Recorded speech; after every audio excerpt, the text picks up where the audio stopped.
Nagsasagawa na ng masusing imbestigasyon ng local government unit at ang Cotabato City Police Office upang matukoy ang pagkakakilanlan ng isang lalaki na nakuhanan ng CCTV habang umano'y nanghihikayat at humahamon ng suntukan sa mga kabataang nakaupo sa harap ng isang establishmento.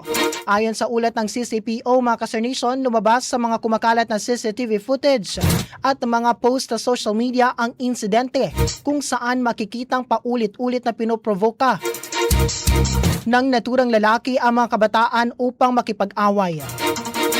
Sa kabila nito, pinuri ng mga otoridad ang ipinakitang pagpipigil at mapayapang pagtugon ng mga kabataan sa harap ng naturang pang-uudyok. Binigdiin ng CCPO na hindi katanggap-tanggap ang ganitong uri ng pag-uugali dahil nagdudulot ito ng banta sa kaayusan at kaligtasan ng publiko. Sa kasalukuyan, nagsimula na ang pulisya sa pagsasagawa ng intelligence gathering at iba pang hakbang sa investigasyon upang matunton at makilala ang sospek. Nanawagan naman ang mga otoridad sa sinong may impormasyon tungkol sa pagkakakilanlan o kinaroroonan ng lalaki na agad makipag-ugnayan sa pinakamalapit na hihimpilan ng pulisya o sa opisyal na hotline at sa social media platforms ng Cotabato City Police Office.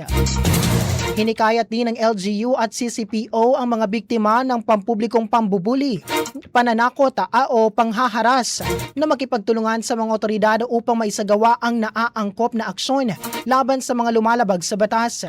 Samantala, muling iginiit ng mga opisyal sa pamamaril o sa pagtutuwid sa nation. Samantala, muling iginiit ng mga opisyal ang kahalagahan ng pagkakaisa ng komunidad sa pagpapanatili ng kapayapaan at kaayusan sa lungsod.